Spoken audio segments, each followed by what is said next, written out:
So day 10 of the war. What's going on, guys? All right, so we got some new news. Remember, what was the whole point of this war? Take over the Iranian regime and or topple the Iranian regime. Now, let me, you know what? Can somebody pull up what the word regime means for me? Put it here in my comments and my notes.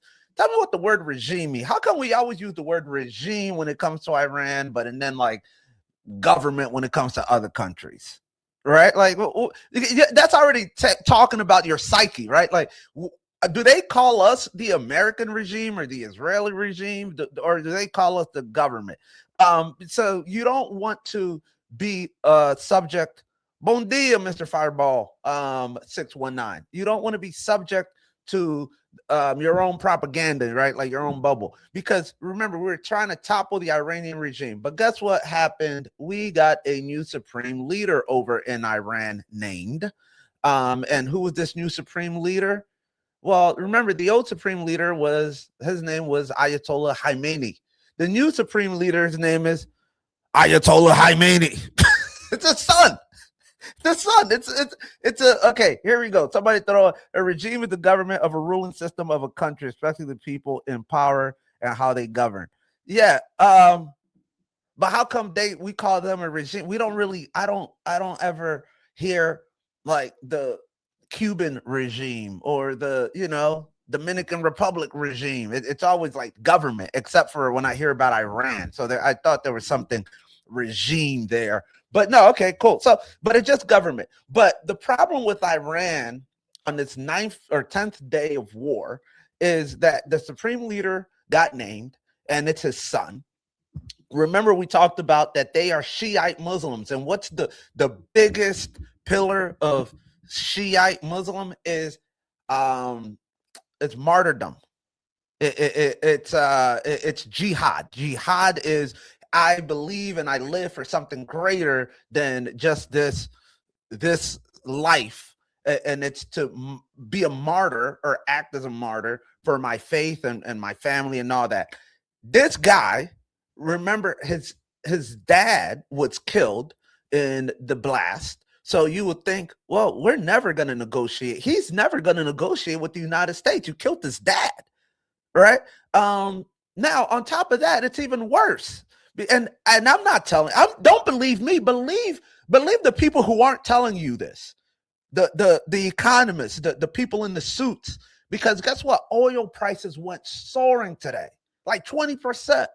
Oil prices went like to $120 a barrel. Why is that? Because the people that control the prices saw, oh God, this guy's even more radical than his pops was. And not only did they kill his dad, all right, that's, when you're in the world of regimes and call it, I'm not even, Iran has a lot of governmental problems. I don't like how they oppress their population, especially their women, from what I've seen. I've never been to Iran, so that's the only thing that I've seen in the internet, but it seems very oppressive. But they killed his dad. But then guess who else they killed? They killed his wife. Then they killed his daughters. Everybody. This guy has he's at home by himself. They killed his entire family. He's the last surviving person in the family. So he has absolutely no incentive to negotiate. He's saying, I'm going to go down fighting. And I believe him. So now what do? You almost got to take him out. But and if you take him out, who are you negotiating with? It's a perpetual war, folks. You can't, you can't negotiate with somebody who's dead. And then if you kill him, then the next person is just going to be like, you killed my brother. I mean, so peace through weapons and bombing is just not the greatest thing. So speaking of the kill total, let's let me share my screen really quick. No, this is, hold on. Let me not that screen. I'm gonna share. I want to share with you guys. That's Patrick Bet David, actually, and their podcast. That I believe, if you guys are familiar with Patrick Bet David's podcast, I've been thinking that they're one of the worst podcasts out there for this Iran-Israel American war.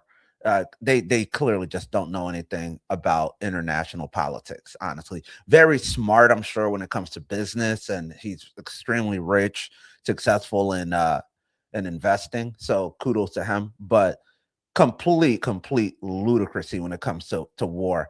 And I'm gonna go over why. Not that I'm a war scholar myself, but you got to take yourself out of your biases and just to look at the facts and think cohesively. But here's where the numbers are, people. Day 10, Iran, 1,255 people killed, 12,000 injured so far. This is what's reported. And whatever these numbers are, I think they're actually higher, right? This is what people are really talking about here. All these countries: Lebanon, Iraq, Jordan, Kuwait, Bahrain, Qatar, UAE, Saudi Arabia, and Oman. Otherwise, countries that no American cares about. No American really cares about. If you don't work in international politics, if you don't work in the government, outside of UAE and Dubai, you have no business going to Iraq for fun. You're not going to Lebanon for fun. Qatar and Bahrain, maybe. Yeah, because Kuwait, whatever. Sorry, Kuwait's really not anything worth there. But we don't know it. We don't care about these countries. I'm telling you, we don't. I mean, like, and I'm not saying me. I'm not saying me. I've never been to any of these countries. I'm just saying you ask the normal person, gun to your head, tell me where Kuwait is. They're gonna be like, well, I don't. Boom. They don't care. But as far as war is concerned, now it's like, okay, what's going on there? Well, these countries are being attacked, and then people, if you're ignorant to the geopolitical circumstances, you're like, oh, why is Iran attacking these countries when it's Israel and the United States that attack them? They're attacking their neighbors, dummies. Well, because to get to Israel, you got to go here. All of these countries have military bases on them, even if they're not attacking the military bases. What people in our government have said is no more political wars, no more whatever, not politically correct wars, right? Like there are no breaks. We have no breaks. Who's to say that the radicals in Iran aren't saying the same thing? They're saying, yeah, you have military bases. Just by the fact that you have a military base there, we're going to attack you. We don't care if it's a playground, a school, a hotel. We just want to make it so painful for you that when your military base lease comes up next year or whenever, you're going to say, you know what, it kind of wasn't worth it. Sorry, guys, we're not going to put the military base here because, yeah, you put a military base here. We got some money, blah, blah, blah, blah, blah. But we didn't get protected. We, between all of us, right? Like Lebanon here is a little bit of an outlier because this is where Hezbollah is. So a lot of these people are killed by Israel. But everybody else here is being attacked by Iran. So you're like, man, Jordan's like, I don't like this game anymore. Kuwait's like, I don't like this. We're getting killed. And most of US defense systems are based in Israel. So you're so close. And the thing about these bases, you got to understand the reason why they're, I would say, legitimate targets in war is because even if they don't use these bases to shoot out from to Iran, they are intelligence gathering. They use these bases to figure out where Iran targets are. They got a lot of radar systems. They got a lot of military exposure here that benefits the entire operation throughout the Gulf. So now we're going to see what this new supreme leader, which is such an interesting title, supreme leader. So unfortunately, we got deaths everywhere. U.S. military, 8 people killed so far, 18 injured. We don't know the gravity of some of these injuries, so we might see this number take up a little bit. We talked about last week, what are we willing to sustain? Like at what number of deaths are people going to say, oh, you know what? We don't want to be there anymore. And I suspect that that's when that ticks to the 50 plus deaths in the US. Well, when you start to tick above 50, you're closer to 100 than you are to 0. And then it becomes very real for people. It becomes very real because at 50, that could just be one more strike. And if you look at the significance of that, the only people that have reached over that 50 is in Iran and Lebanon, because again, Hezbollah is being attacked here. Israel Israel is in real trouble here, I think, because, again, guys, here's one thing that I do want to tell you guys. The Ask Dom Now All Access, Aaron, put that up here on the bottom there. What I'm gonna start doing is I could only be so real and so raw with you guys, right? Like I could only be so real and so raw here because of the algorithms. There's platform rules that I have to follow. There's a lot of stuff that I have to kind of be tippet on a little bit sometimes. But I'm doing the Ask Dom All Access. What I'm going to start doing starting Wednesday is right after this show, I'm going to transition into the second half of the show in the All Access community. It is free for the first 100 people. If you want to know more information about everything we're talking about, a more in-depth conversation, a realer, just me and the community, the private community, to tell you guys, here's what I think. Here's how it's going to affect you in your private and personal life. You guys know that I hate to say it, but I invested in Chevron. Let me see what Chevron's doing. A couple weeks ago, right? When the give me 1 second here. Let me see what's Chevron doing. I'm going to throw this up here. I invested in Chevron when we did the Lebanon attack, and now it's been about a month. It's up about 7% in the last month, or I'm sorry, 4% in the last month. I thought it was actually higher. Okay, in the last 6 months, I think it was a couple months ago then that we're up 22% in the last 6 months. Yeah, I think it's going about 6 months. And it's because of all this instability, geopolitical stuff. Now, let me give you more. Let me see here. Lena says it was a U.S. Tomahawk that bombed a girls' school. Our tax dollars to kill little children, and here at home, little children in cages. There are reports. Thank you, Lena. There are reports that the girls' school, what Lena's referring to, the first day of the war, there was a girls' school, 167 people, presumably that number, died. Most of them young girls that were in school. You could give me 1 second there. Let me change my screen here. Yeah, take that off. Most of them died, and the U.S. has not denied it. They said that there's going to be more of an investigation. Remember, it was a joint attack by Israel and U.S. What they're finding is that it was presumably a U.S. Tomahawk bomb. And the reason that they believe that is because of the shrapnel of the bomb, the impact crater, and everything. People were making all sorts of claims, whether if it was whatever. But now, what you have to be very careful of in this war is that people are lying to you. Everybody has an interest, right? And you have to figure out who is lying to you. Don't worry about who's telling you the truth. Worry about who's lying to you and whose interest they're trying to protect. And here's why. There was a bombing in Cyprus Air Force Base, British Air Force Base. And they came out. They haven't said who it was, but they said it wasn't the Iranians. Whoa.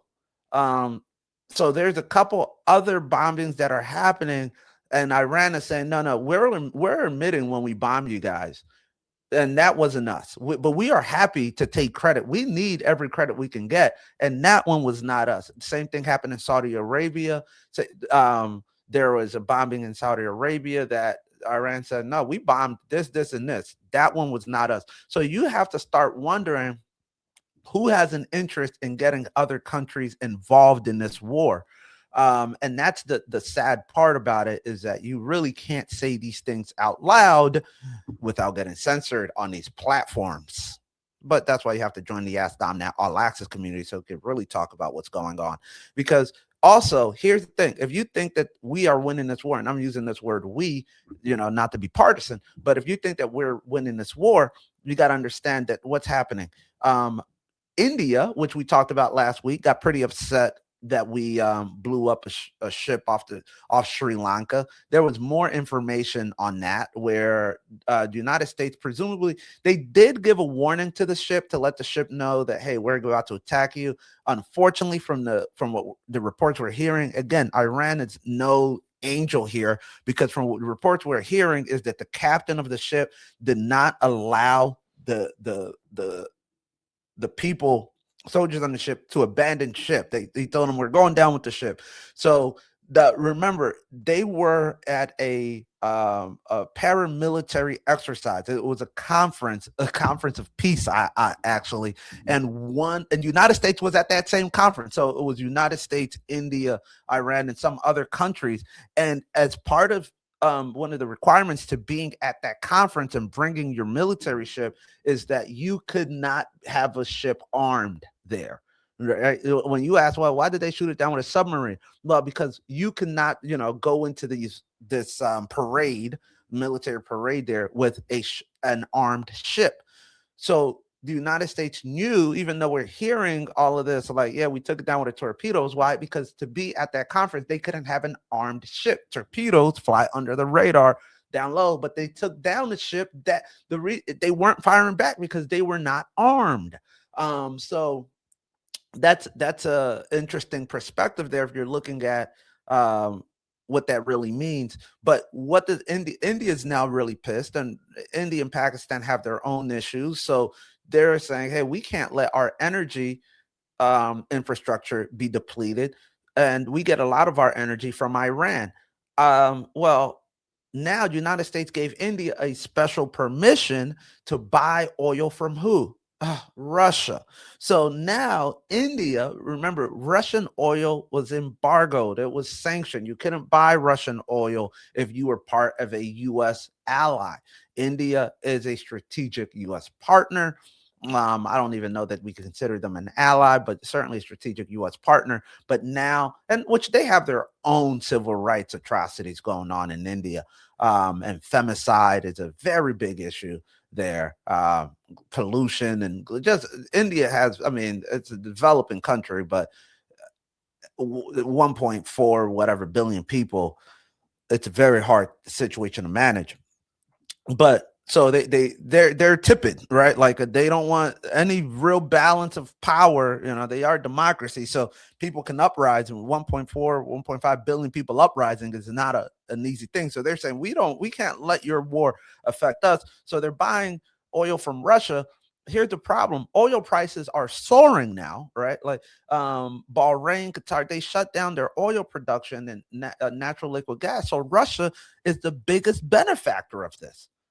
They were our sworn enemy, I thought. All right. Like, so now Russia is saying, whoa, we love this because here's how this is really benefiting Russia. Well, the United States now is showing kind of our cards. What can our weapons do? Russia now has a better indication of our anti-air depletion rate. They have a better understanding of our THAAD and our Patriots and all of that. And these are things that they can't. What Ukraine is now saying, hey guys, if you guys can convince Russia to cease the bombing on us, we can help you guys with the drones because we've been dealing with this for the last 3 years. So we can help with the drones in the UAE. And so Ukraine is trying to leverage this to help get a ceasefire in Russia. Russia's saying, we don't have any good reason to stop. Why will we stop? Ukraine is going to stop receiving more and more assistance from the United States because they got to use it over there.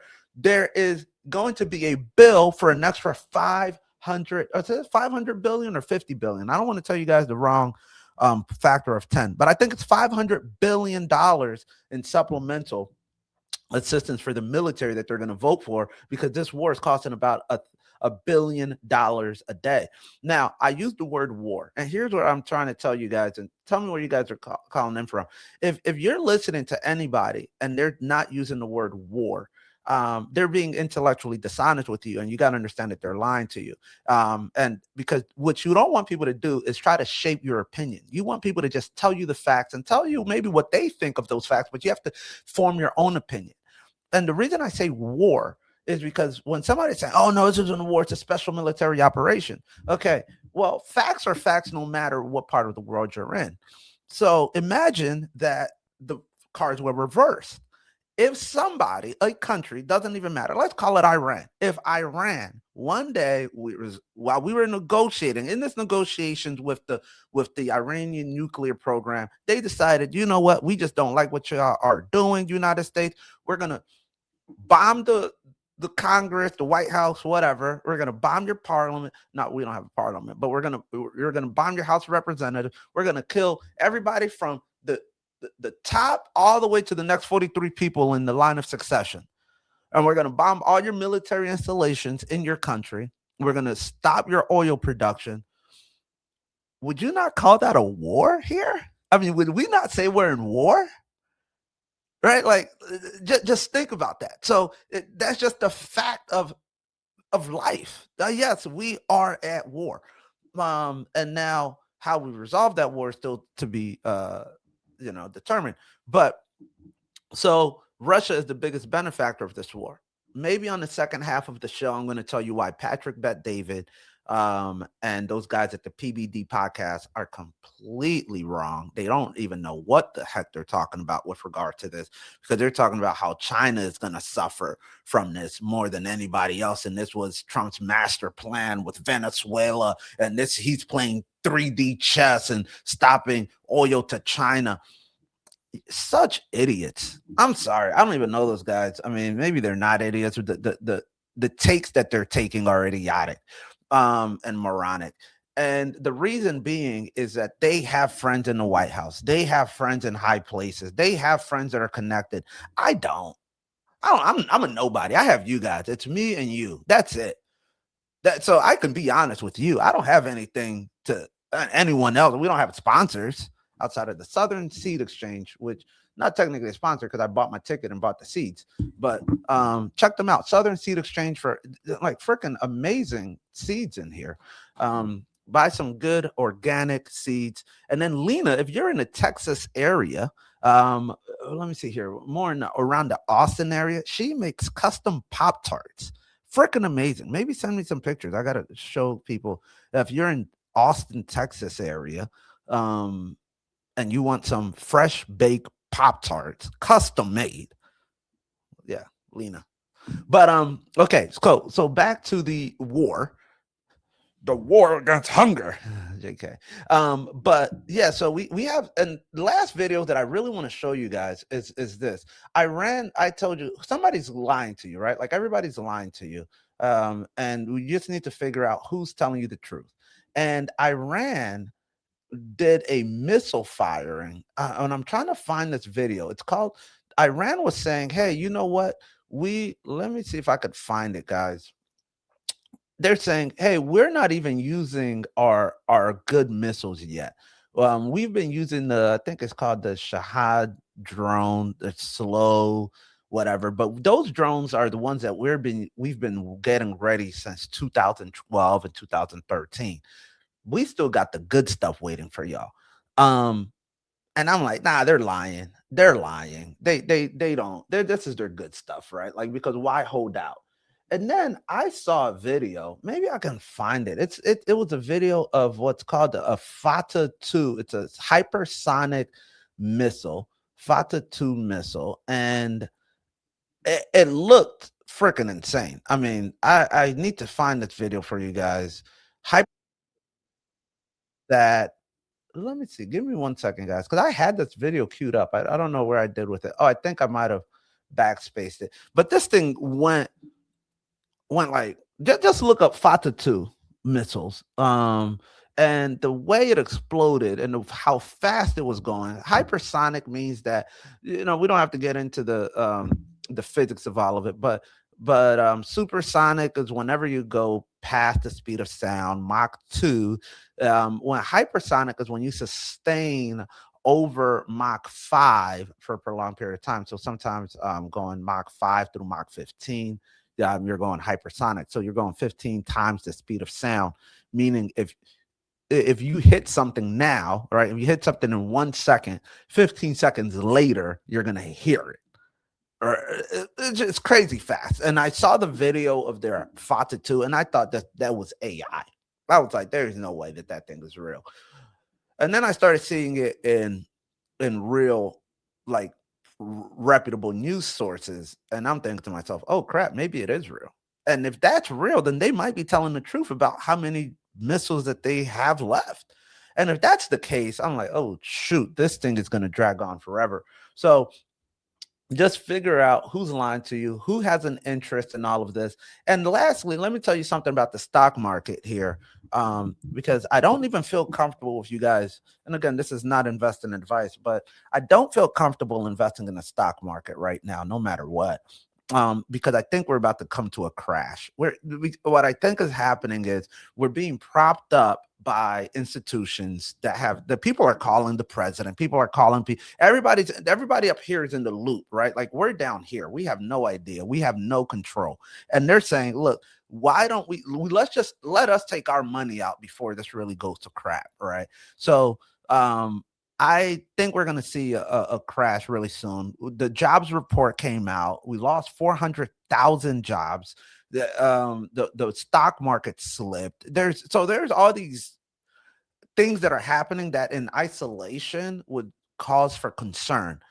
But like it's like we're in a burning room, but nobody's leaving, right? Everybody's like, okay, let's all just be cool. Maybe things aren't that bad, right? But and then you're seeing that the owners of the property are like, oh yeah, just be cool. Let me just pack my bags and let me. But everything is fine, just a little spark. But they're packing their bags. So how do you hedge against it?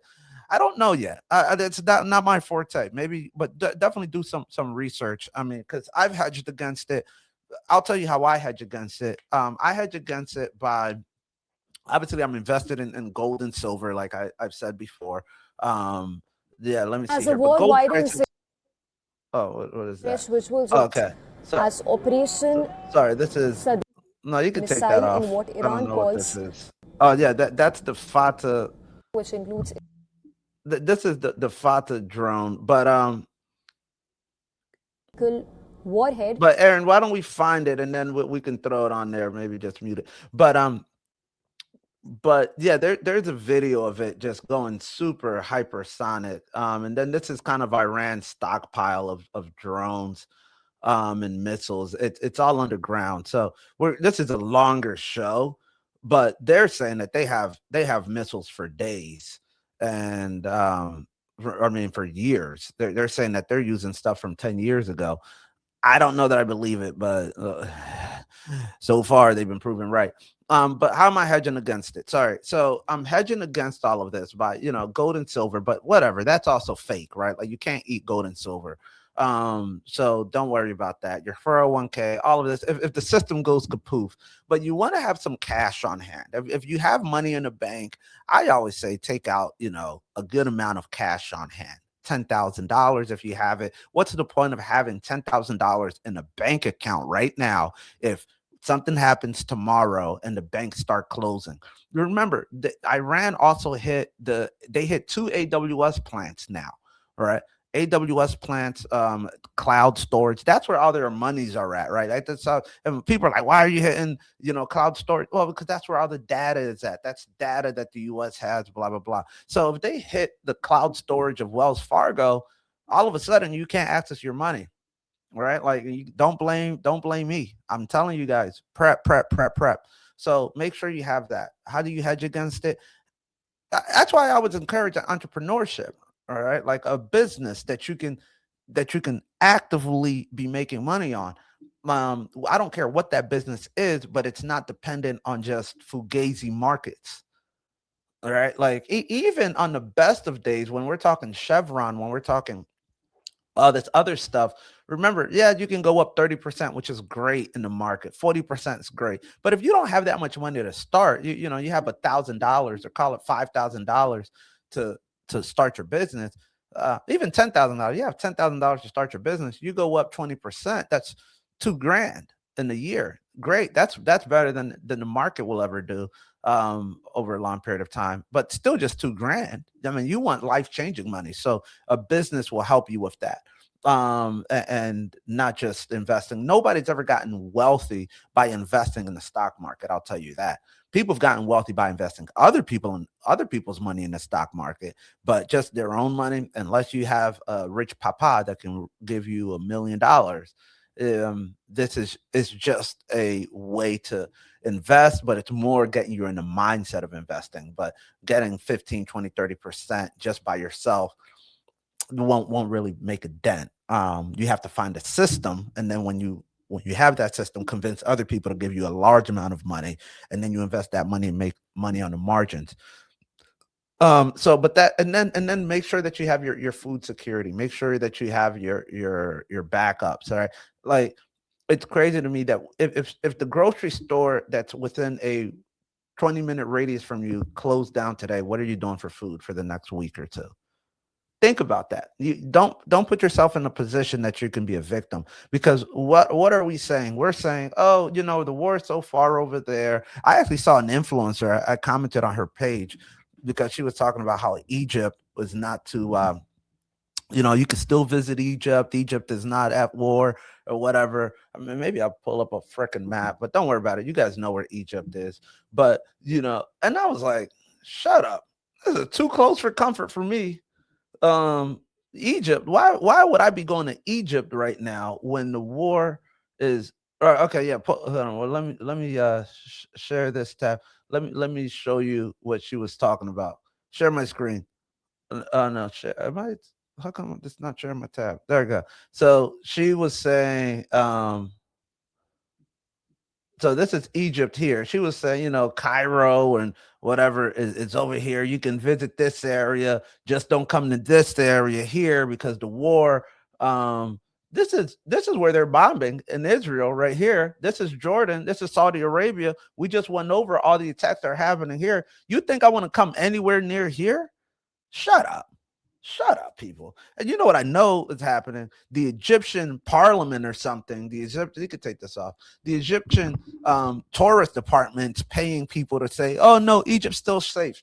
No, it ain't. No, it ain't. I'm here to tell you guys the truth, not to play in your face. Don't go anywhere near that war. But what happens when the war comes to you, whether that's economic, physical, whatever, right? Like, if you can't get your gas, how are you driving to work? If you can't, what are your backup plans? Don't be so oblivious to think that the government's going to take care of you, people. Prep now. All right. Well, the show's already running long, so I'm going to leave it at that, guys.